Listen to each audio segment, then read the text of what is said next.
Titled Beyond the Box, Pushing the Boundaries of Music Production with Next-Gen Workflows, we have a panel of industry experts who will explore the latest innovation in music production and engineering.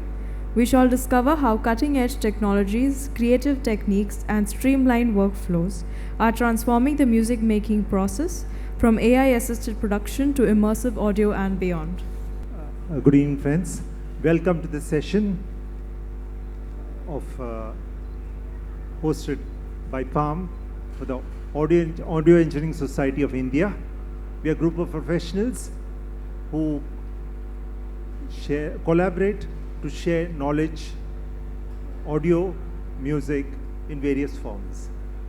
And today, to start this session, I welcome our first panelist, Mr. Shantanu Moitra, also affectionately known as Shantanu Da, to share about the mindset of writing and producing a song, inspiration, composition, in fact, the total mechanics of producing a song, of making a song. Yes, Shantanu. Can we have the first clip?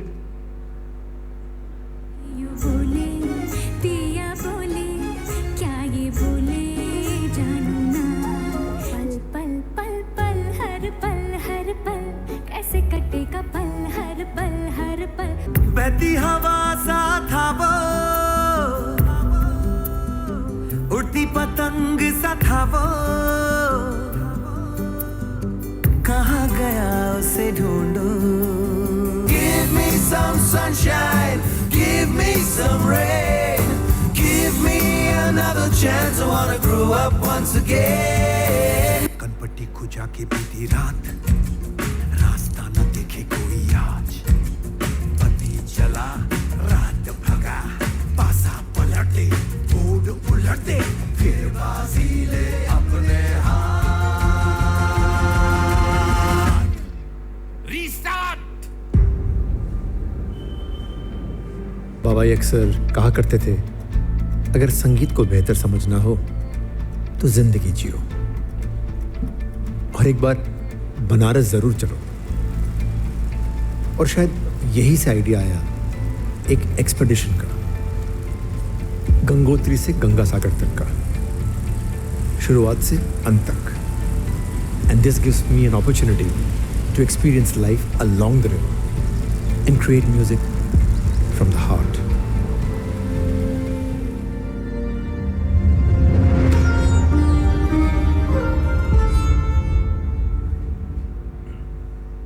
Good evening, everybody. Good evening. So we have a excellent panel here today, young, dynamic, who will tell you about how they create songs. I have a very unique privilege of seeing an entire technology shift from my first album, Apke Sawan with Shobha Mudgal, was on a 2-inch tape where my friend and engineer Bishudeep used to splice up kesa slack. From that to Mahesh tells me now you can run an entire Logic session on an iPad now. So it's incredible. I've seen this entire journey. But I just want to give a context for today's evening, that I was just moving around this exhibition, and clearly live on-stage sound is now the next big thing. Great sound, great visuals, great lights.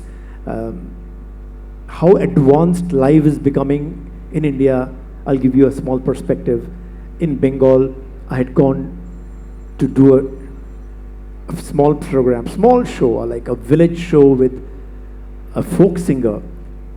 And the folk singer asked me, "Sir, can I use in-ears?" I said, like, "Oh, you got in-ears?" He said, "Yeah, I carry my own in-ears." So that's what India is now. The rural India knows in-ears, is using in-ears, small places. So I think it's fantastic. But I just want to shift the timeline again a bit and say that a song starts with a belief, a faith. For example, one day man decided that it wants to go to the moon. Once he believed it, then technology came and helped him out with his belief. I think songs are like this. I need to first believe that I want to do this. And once that fantasia happens in my head, then you have some of the best equipment, sound, everything to support and help you. But the truth also is, and you will hear the stories that they will tell you, is if that fantasia doesn't happen, no technology or no fastest processor in the world can do anything about it. I think it's a hand in glove. We have to work together. What a great advantage is today's young kids. They are both the composers, producers, arrangers, techs, engineers. I think they still are struggling with the idea of selling a song to a client, but well, that is beyond technology. But I think it's a very exciting time. How do I compose? I just want to say this to all of you, that I cannot compose in a recording studio. I cannot compose where there is a lot of equipment. I compose where I feel I'm free. I used to work in Citibank before. I used to sit behind a desk looking at a computer. I have trauma thinking I'll do the same thing in a recording studio. So when I'm creating music, I move away from that. That's why I did this journey, Songs of the River, where I cycled 2,700 kilometers down Ganga. And while cycling, I was recording. I would come up with a tune, record it on my iPhone, send it to my lyricist, go to the banks in the evening, sit down with the artist, take a guitar, hum the tune. By the time lyrics would come, some dummy words, work out, had a basic microphone, had a basic setup, recorded his voice, did a basic shooting. And once the journey was over, I recorded him later properly. But the initial idea was next to the riverbank without any recording studio, walls, wires, computer, nothing. It's just very organic. And I think there is no method to doing a song. You can do it either way. You can start a great patch and you can start a song. I will tell you how I work. My way of, when I was doing Three Idiots, for example, every character, every story, every journey, every philosophy has a tempo. If I'm happy, it's a faster tempo. If I'm sad, it's a slower tempo. That is my genesis of the creation of a song. I first start with a tempo. And I don't have a tempo like a click track in my head. I can visualize myself walking. So if I'm walking fast or I'm walking slow, that defines what my music is. So it's Piyu Bole. It was a Sarat Chandra novel. It was 1960s. People didn't walk so fast. So my song came from that walking style.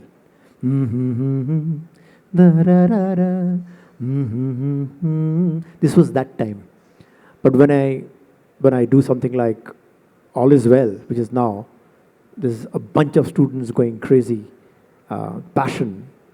All is well. So I think really my way of doing a song is from the speed of tempo or walking. But I must say before I hand over the mic to my colleagues and friends that without that technology, so much of this is not possible. I'll just give you one last story. I was doing a film called Madras Cafe. And I was missing the fact that the bullets are not piercing the body, the sound. It seemed it was going on my left, it was going on my right. And I was sitting with Shujit Sharkar, the director, and Bishudeep, my recording engineer. And I said, yaar, maza nahi aa raha yaar. The bullet should be going in, because I was playing in counterbalance. I was giving a beautiful, peaceful hymn on top of it. But I wanted in contrast the bullets hitting. And that was the first time, because of this desire, Atmos came to India, and Madras Cafe was the first Atmos mixed movie in India. That was the beginning. And I think these are the dreams because of which technologies happen. And I'm so happy that we all love dreaming. Thank you so much. Thanks a lot, Shantanu. Those are great inputs on the mindset of producing a song. And yes, as we continue, you are still welcome to continue giving your inputs along with the other panelists. Yeah, we go. That was, after this, we move on to this, the part of arrangement. Okay, we are working on the workflow of producing a song. And I'd like Advait to play his clip.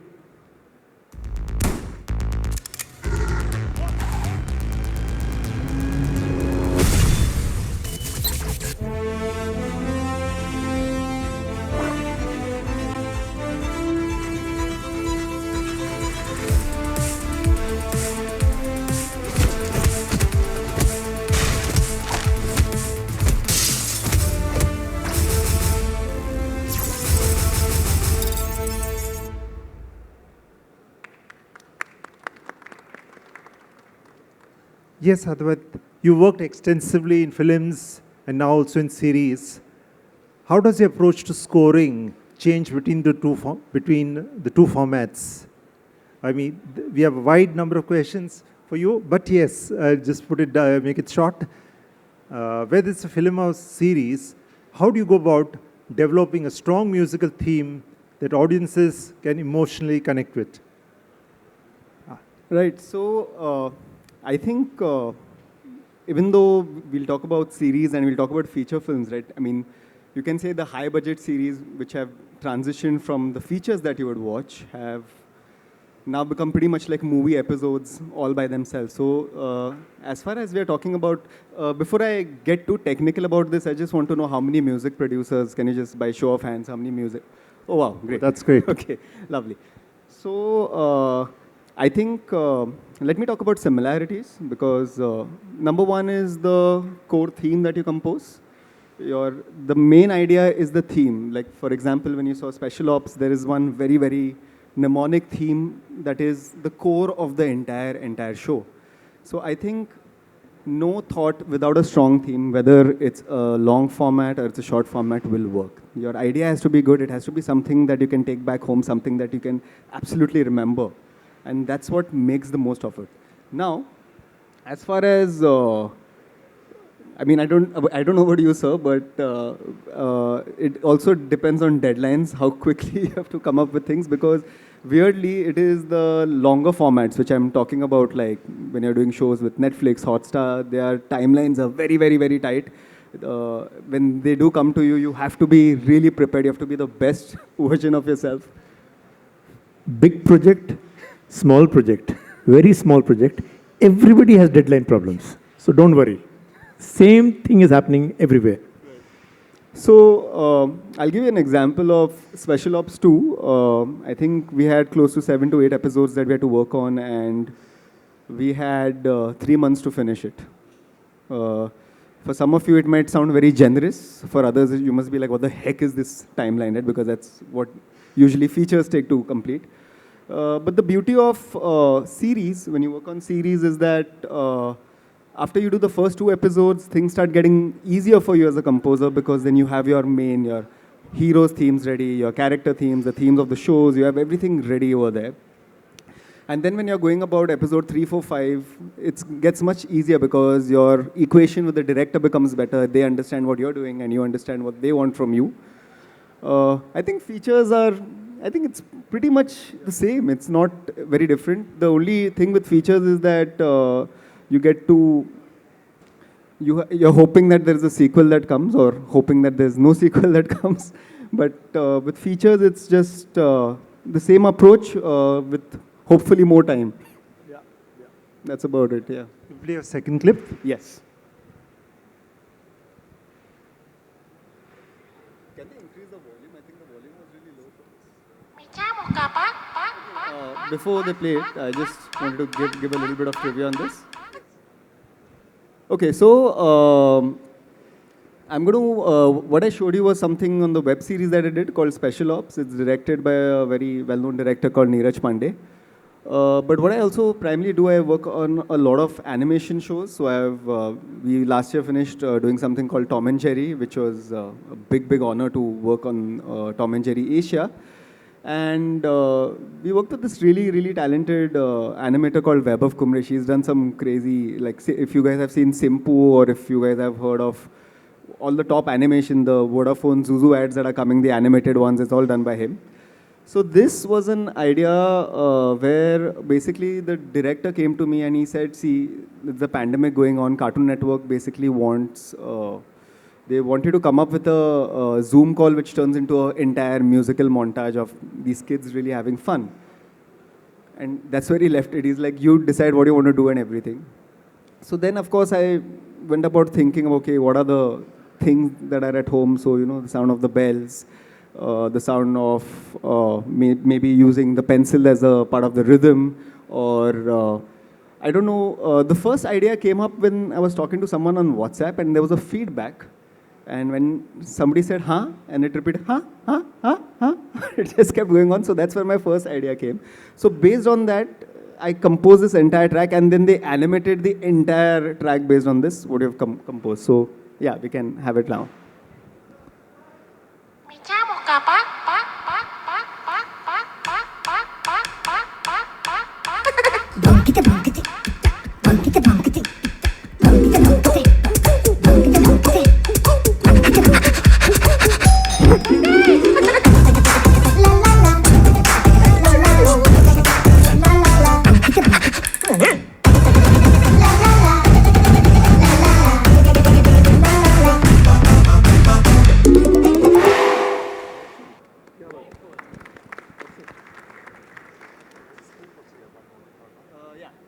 So, I mean, I'm going to show you a small snippet of this beautiful Marathi film we did called Nal.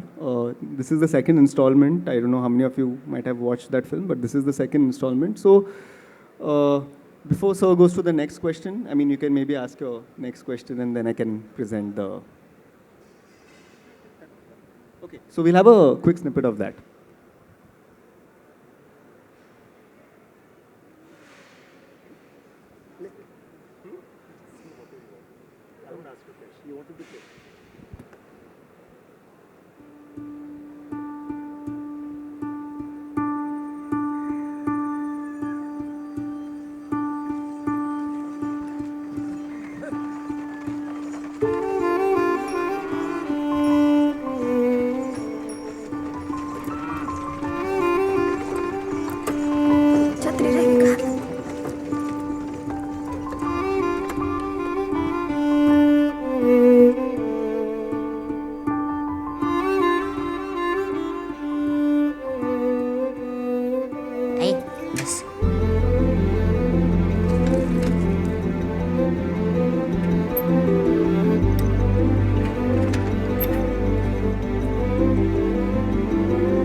That was wonderful work, a wonderful clip. And yes, Advait, I'd like to ask you, is that, you know, all this production, producing songs involves tight deadlines, especially in series.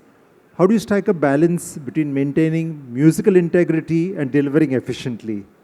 And also, what are some timeless principles or traditional values in music making that you always rely on and maintain? So, I think the primary idea of any composition is the basic idea, the tune.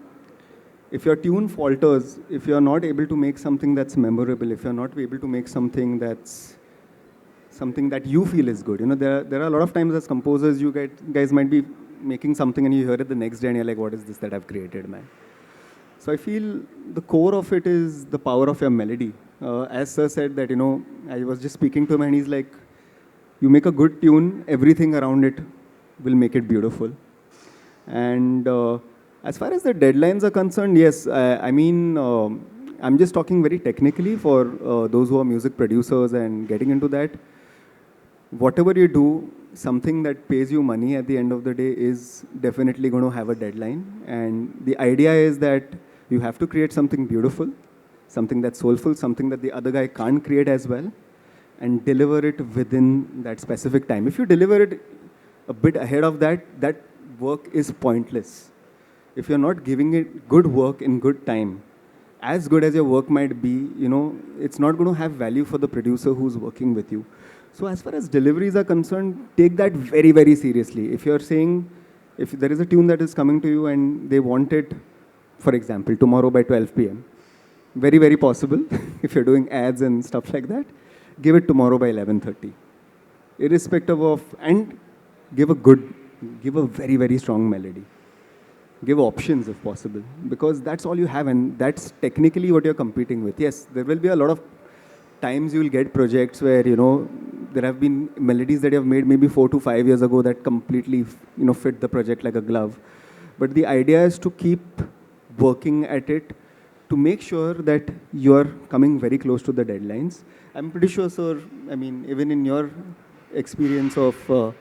In fact, you make a very wonderful point here that, for example, I think anybody's out here, my biggest training ground for understanding the business that I'm getting into was advertising jingles. Having done lots of advertising jingles, I figured the value of time, I figured the value of preciseness, I figured the value of communicating, selling a tune to a client to the best of the ability. There's no point creating a great tune if you don't know how to translate it to a client. Communication skills, what all you do. So I would really suggest, I get a lot of calls from a lot of people that how do we enter movies? My request to all of you is, before doing that, please start doing small 10 seconders, 15 seconders, 20 seconders, and the magic will start from there. Don't just try and aspire for the big picture, because the big picture is made of these small pictures. If you can do that, it'll help you a lot. I think even the big pictures are like a marathon, right? You just need to really, really start small, as he correctly said. First, you need to figure out if you're into music production, you need to figure out your tune, and then you need to figure out what thought that tune is going to move, because your tune also has an arc. It's going to go somewhere, come back to its original state, and that's how it goes about it. That's why even shows, long formats, are as easy as they might seem. I think they're super complicated when you're really creating so many characters' themes. Yes, Mahesh and Vijay, or Reena, would like to add some inputs? Yeah, fine. Thank you. That was wonderful. Advait? Yes. We move on to the section on production. And yes, I would like to ask Mahesh Raghvan to speak about it, and to introduce the section. We have a clip playing there.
Wasn't that wonderful?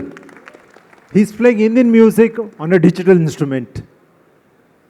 And yes, Mahesh, I'd like to know, what role do the latest MIDI and MIDI polyphonic expression, or you call MP3 devices, play in your live and studio performances? And how do they expand creative possibilities? And also, how has technology changed the way you approach Indian music? Over to Mahesh. Thank you.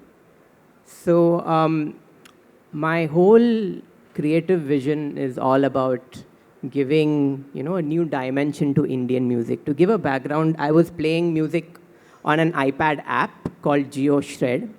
And when I was small, I had only two interests. One of them was music, and the other one was technology. Yeah, I don't have blood vessels, I'm made of cables. That's what I think. So I wanted to bring these two things together. And my endeavor was, I learned Carnatic music as a child, which is the classical music of South India.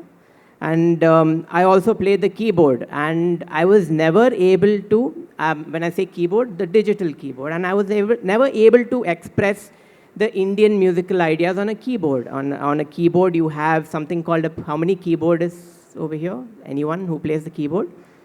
Okay, so if I need to bend from one note to another on a keyboard, there's something called a pitch bend, which has its limitations. But around 12 years ago, I got myself an iPad, and I discovered that there is a new technology called MIDI MPE, as he was explaining. And so in this technology, I can bend notes as much as I want, and I can bend multiple notes simultaneously using this iPad app. I can show a quick demo in a minute. But this kind of an idea sparked that in Indian music, you need to bend notes a lot. We have something called gamaka in classical music. And I discovered that using this technology, I will be able to do some bends. And then, of course, I thought of this idea, and I thought, okay, let's find an app that can do it. And I found an app called GeoShred that was able to do the bending. But now, initially, I wasn't able to do it because, of course, you need to develop the technique for it. And of course, this app was made for, it was made for rock music, it was made to emulate a guitar. Now, how do I develop a technique? And I really wanted to because I knew it was possible. Then I went through a lot of people who play Indian music on other instruments. For example, the legendary mandolin U. Srinivas, who played Carnatic music on a mandolin. I kind of broke down his technique to see what his left hand was doing on the fretboard. And also noticed how veena players bend the notes and how sitarists bend notes, and I incorporated some of those nuances into the app. Now, there were multiple challenges. Now, I believe that the music is created inside you.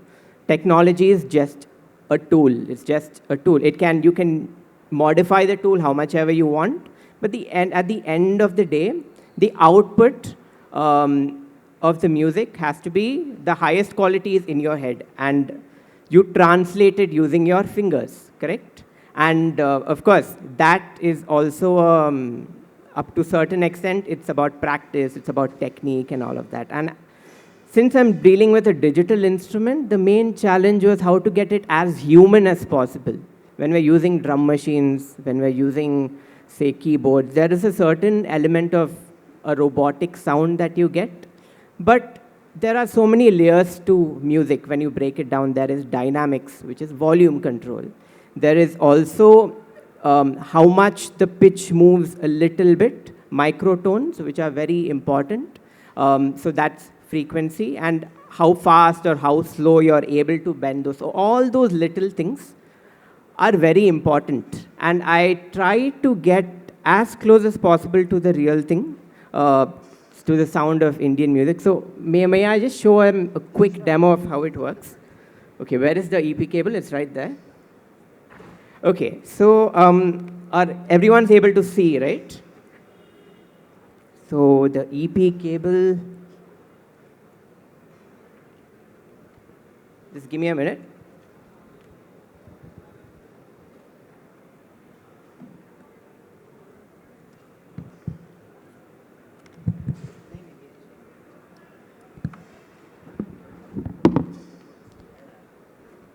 Okay.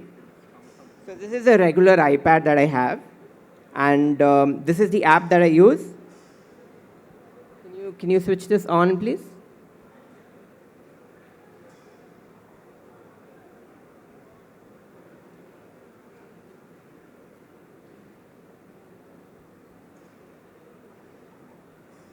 Okay. Is it playing?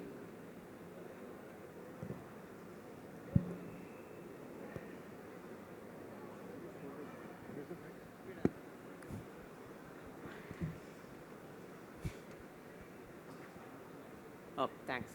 Okay. Are you all able to hear and see? Okay. So just to do a quick overview of what it takes and what all I can do. A lot of boxes on the screen. Okay, are you all able to see the blue boxes? Each of these boxes is a different music note, yeah? So if I click on one of these boxes, so it generates a sound of a stringed electric instrument, yeah? And now, if I bend between these boxes, I'm able to bend notes as much as I please. And the technique, I use 3 fingers to play.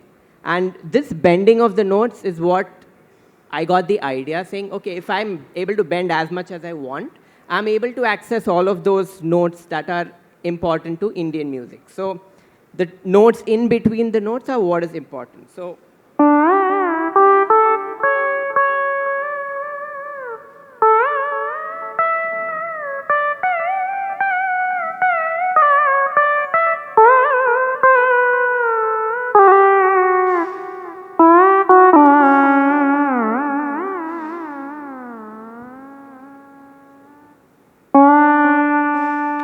that's how the app works.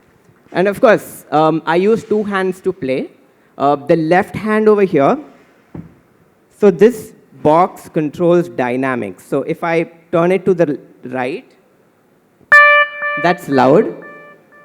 If I turn it to the left,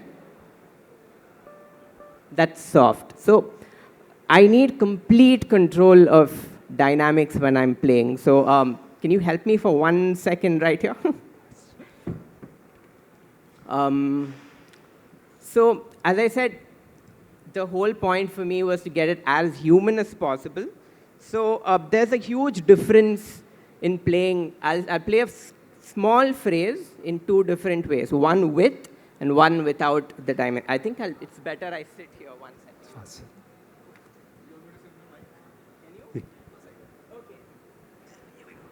So with technology, what I'm trying to do is create as human a phrase as possible. So if I don't use my left hand,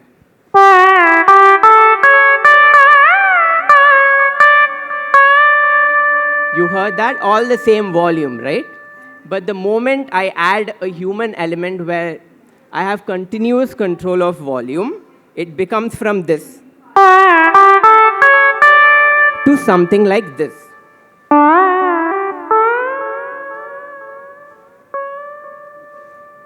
So that adds another layer. Now, when you go to music production, I look at every element to have that human feel. You know what quantizing is, right? All of the music producers.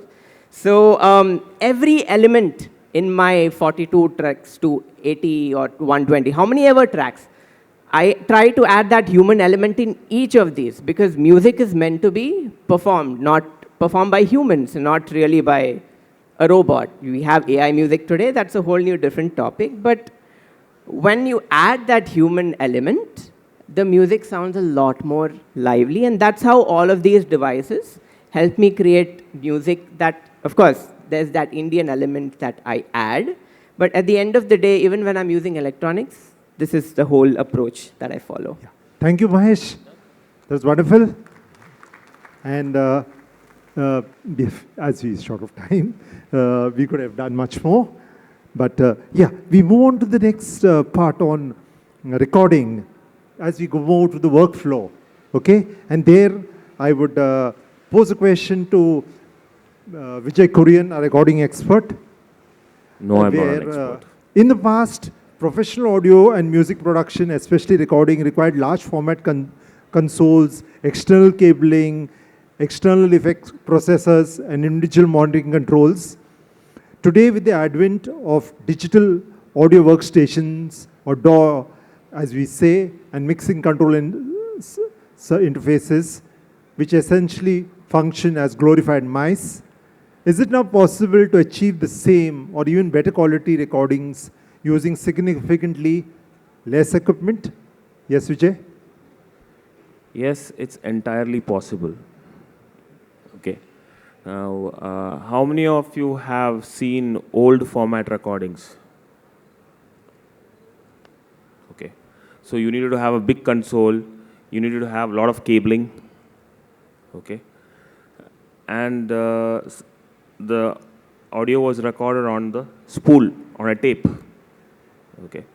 Now, I look at it this way.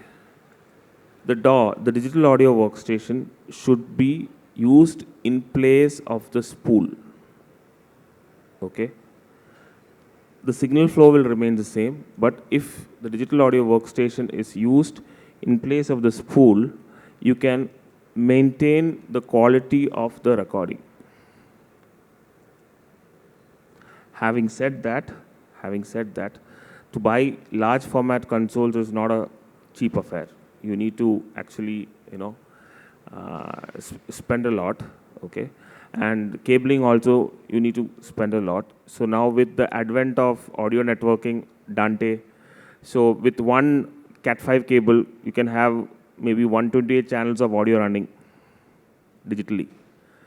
So using these technologies, you can actually, do good recordings, do really good recordings, but at a nominal, you don't need a huge infrastructure. You just need to have a good sound card, a microphone, and the digital audio workstation, and maybe a MIDI controller also for your MIDI inputs. But the problem here is, Aditya is here. I had written an article on on the DAW, use of DAW on Sudeep Audio. The problem is that everybody relies on technology to create their music, but they are not learning the music itself. Before actually recording or creating,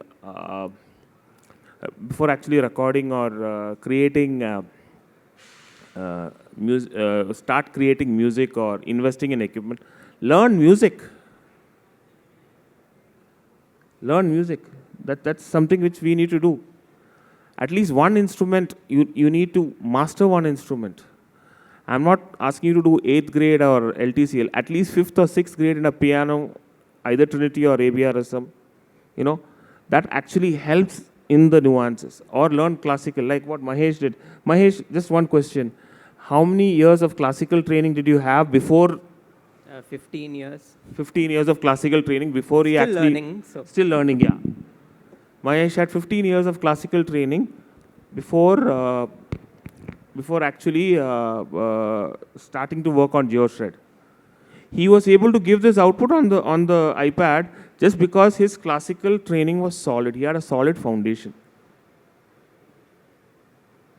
A person who has no idea about music, if he starts working on GeoShred, I'm sorry, he'll not go anywhere.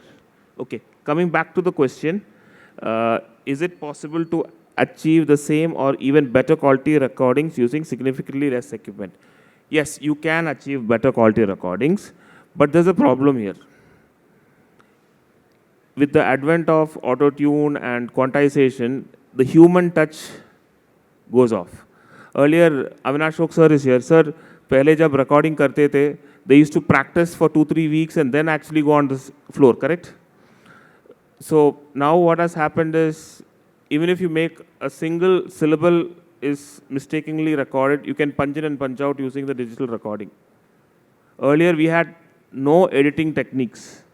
So that way you can make use of the advanced technology, but learn your music, learn your craft, learn your miking positions.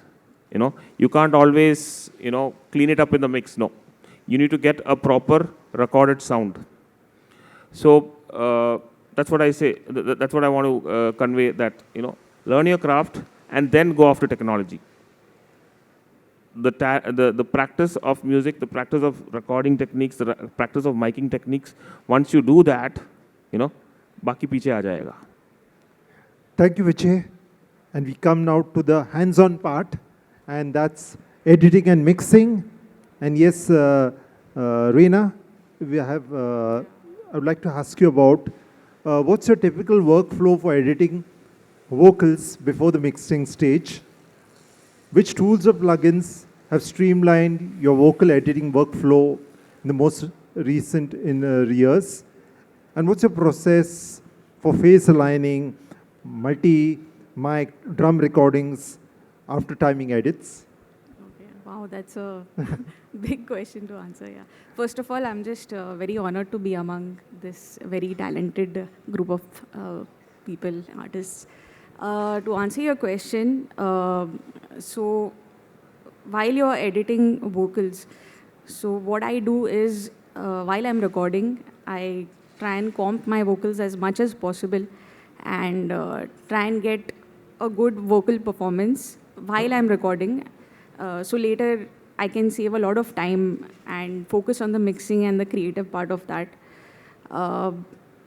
Also, if later you feel you want to comp vocals, comping vocals is basically selecting the best part of the vocal takes and putting it into a good vocal performance. Is anyone an engineer or a mixing engineer here? Yeah, so you might know. So that's the first thing. And so later also, if you have extra takes after recording, you can comp the vocals later on as well. And you should always make sure that it sounds like a very natural performance rather than cutting each word and try to make it sound very unnatural just because that one sur is correct. So that wouldn't work because it won't sound like a good live performance. So that's one thing that you should be aware of. And secondly, when you are doing vocal chops and everything, be sure that there's good crossfades and it's clean. There's no popping sound. There's no like cutting of breath, and all of these things should be taken care of before you start the mix, because then you'll save a lot of time and you can be more creative while you're mixing. So that's one. And secondly, what you can do is, before starting the mix, you can make sure that the vocals are tuned. There are many tools to do that nowadays. There's Melodyne, there's Real Time if you want to do, there's Auto Tune, there's Waves Tune. So all of that can be used. And so once you pitch correct it, you time align it. So you'll be kind of ready to start your mix and be creative rather than just, trying fixing and wasting your time in that. Yeah. So what tools I can use is, there's Isotope RX that can be used. It's used to Yeah. Regarding the mixing, do you mix as you produce or keep mixing as a separate stage? How do you adapt your mixing workflow for different genres, say rock versus electronic versus film score? Something short on that? Yeah, so I do try and kind of mix a bit. Like I do the EQs and the compressions while I'm producing, because it makes me reach faster to what I want the final product to be. In terms of genres, yeah, the way I approach the mixing process changes. For example, if I'm mixing a rock song, then the focus would be that the drums and the bass, they sound really tight and impactful. So there'll be a lot of parallel compression that could be used on the drums and the vocals. But for a rock genre, then I'll try and keep it more natural, because it's supposed to sound like a live performance. And that would really add some character to it, because those imperfections would really matter in a rock genre. Whereas if you talk about electronic music, then you'll need the mix to be really clean, and there'll be more focus on the low end, the kick and the bass, would sound really tight, and there'll be a lot of side chaining. So the workflow would change in that there'll be side chaining, there'll be a lot of automations related to effects and all of that, so that it gives a lot of dynamics. You need a lot of movement in electronic genre of music. So in that respect, the approach changes according to the genre, basically. Reena has a clip for us. Now she does the typical workflow. ना फिर से नहीं करनी बातें वो पूरी कर ली कितनी कोशिशें फिर भी रह गई है दूरी खास थे वो पल. So as you can see, all the tracks here are named and arranged properly into sections. Each section is going into an aux if you need to process them as a whole section. So there's bass here, there's the whole rhythm section, there's FX, there's keys and pads, there's synths, guitars, live guitars, there's a saxophone, there's some orchestral elements, and here's the main vocals.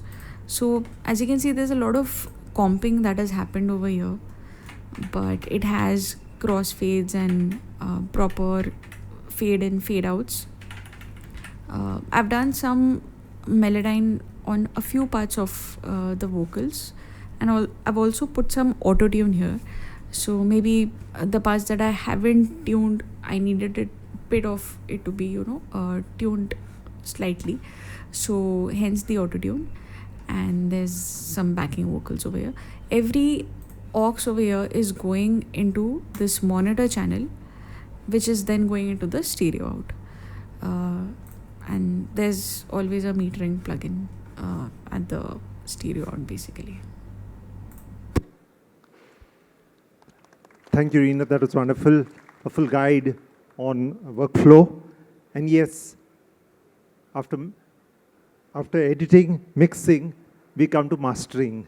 And they would like Vijay to, in the past we used MP3 players and compressed formats, primarily because storage was expensive and internet speeds were limited.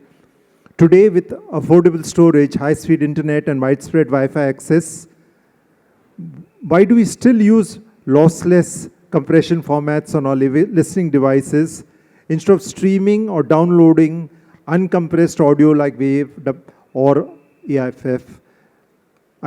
Is the technology to stream uncompressed audio even available and practical for consumers? So, many performers, many performers who sing on stage, they're actually mimicking playing the musical instruments. They come with आधा kilo of pen drive. Dada, ye drive में पहला गाना ये, and and what they give is a compressed MP3 version of the karaoke track. Then the musicians are actually mimicking on it. Unfortunately, that's what's happening today.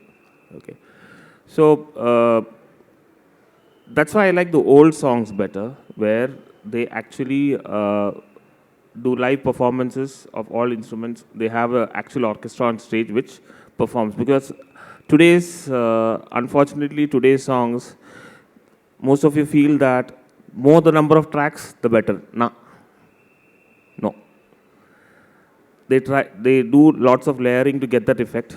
So there was this example. Shantanu, you remember Manoj? Yeah. Manoj Kumar? Yeah.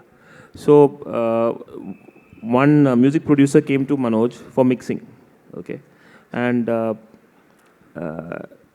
he had around 150 to 200 tracks. So Manoj said, bring one of your friends who have not heard the song. So leke aaya. So then he told his friend that I'll make you listen to this song 10 times, okay. Write down the instruments that you can hear. So he wrote down the instruments.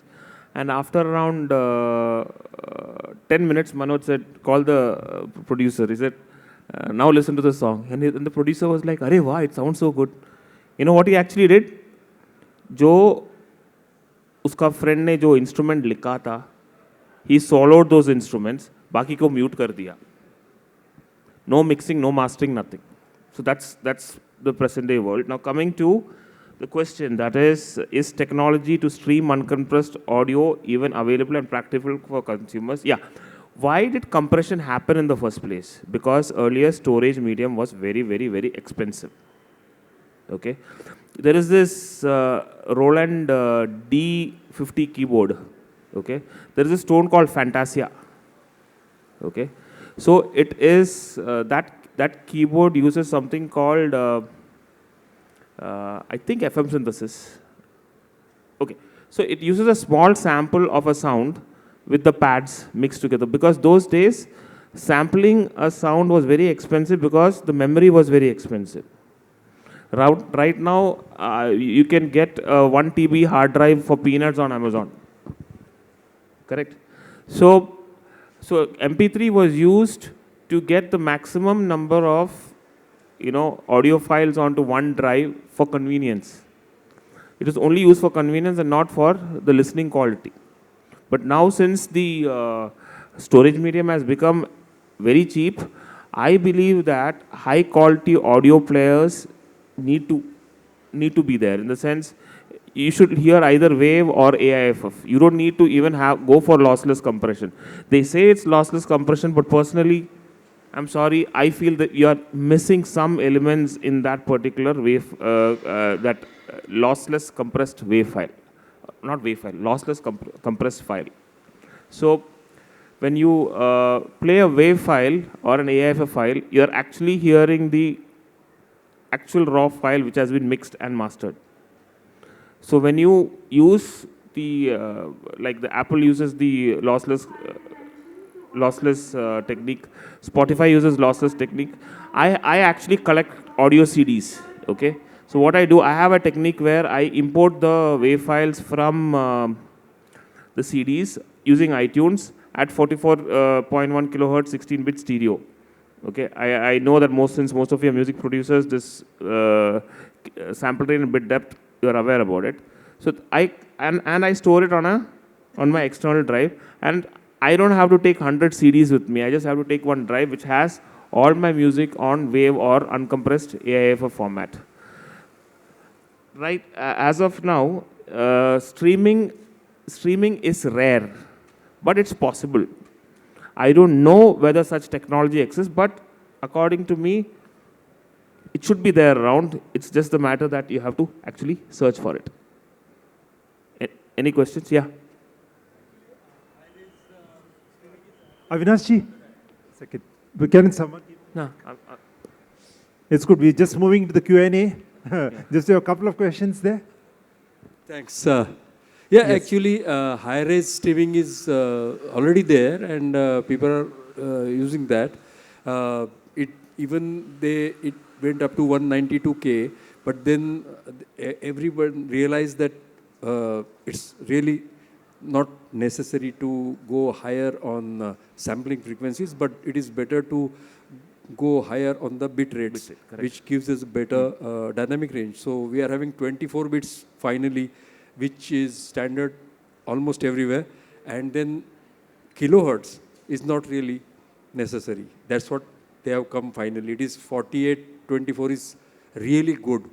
That's what is happening all around now. Not necessary to go to 96 also. Yeah. Thank you, Avinash sir. Yes, that is wonderful. We have just a few minutes for a few questions. I throw open to the house. Can we pass on the mic?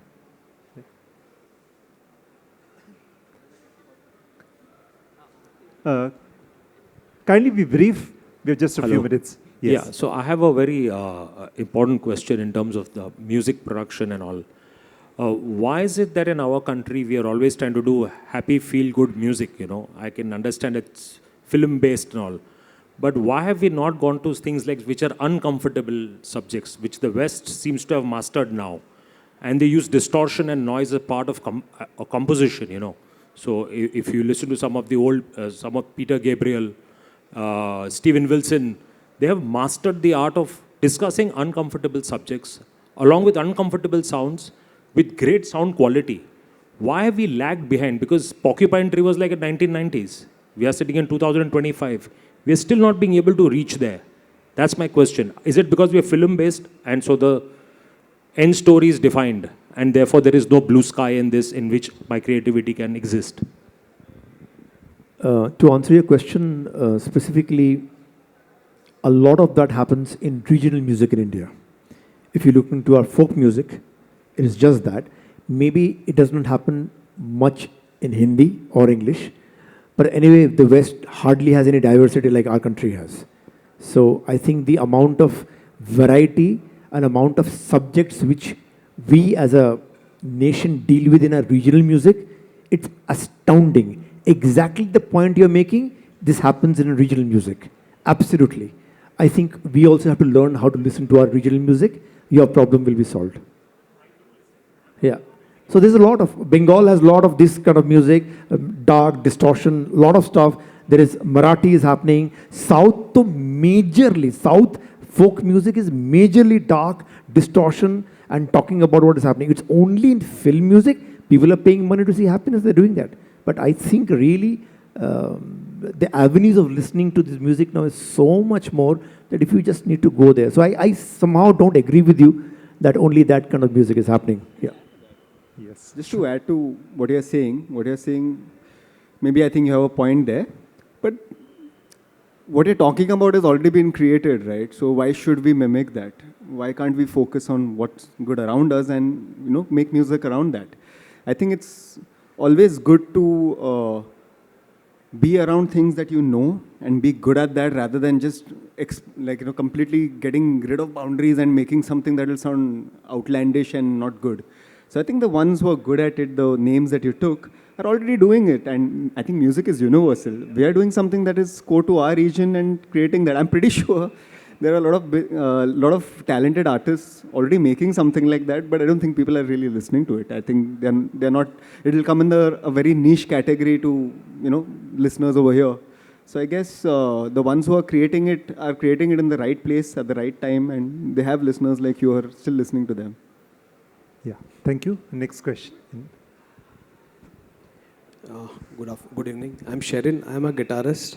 So my question is I'm a little confused. I've heard a lot of points from different people. So I'm just asking your point of view.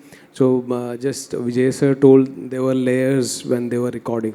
So sometimes I used to think that if I'm recording a song and I'm just putting a single layer of guitar or maybe 2 layers. So is that okay? One question is that. And second point is that if I'm not mixing it, if some sound engineer is not mixing it and take it raw, if the guitar has a body, it's a good sound, or I'm layering a ukulele on that and the voice is also raw if someone is singing. So how far it's right from today's point of view? I'm just a little confused. That's why I'm asking. Yeah. Good question. See, layering, you should do it intelligently.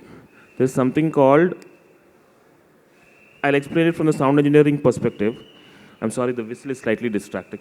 Okay, so while layering 2 instruments, make sure that both the tracks are in different frequency ranges. There should not be a clash between 2 frequencies. Okay, you play a middle C on a guitar and then play the same middle C on a flute. Okay, there's bound to be some amount of phase cancellation or distortion, and you'll not get the actual tone of the guitar. So use multiple tracks, but make sure that each track is in a different range. Then layering, there will not be much of a problem. That's why I said you should actually learn music before getting into production.